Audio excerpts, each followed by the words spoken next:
Hello everyone, today we will do class 10th chapter 13th surface areas and volumes exercise 13.1 question number 5.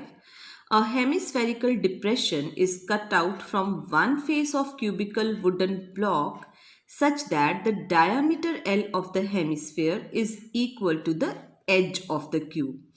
Determine the surface area of the remaining solid.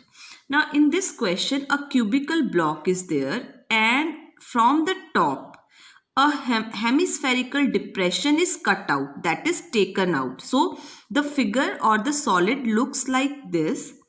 So we have here it is given that the diameter of the hemisphere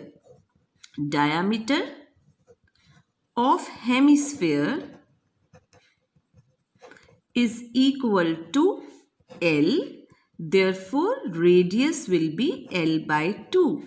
Now, you can see the edge of the cube or the side of the cube is also L, which is equal to the diameter. Side of cube will be equal to L. It is also given here that the diameter L of hemisphere is equal to the edge of the cube. So, side of cube is L.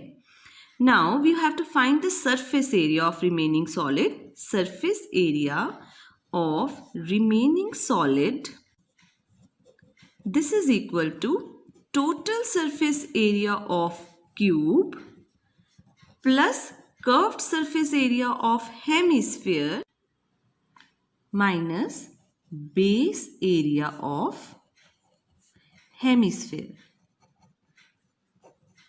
Now see, the topmost face of the cube will look like this.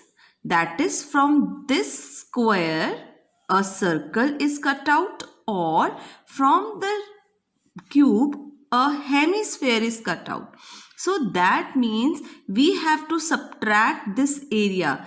Only this area is visible from the top. So it will be, we are subtracting base area of the hemisphere.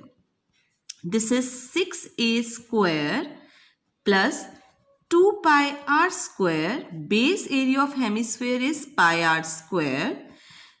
This is 6l square as the side of the cube is L.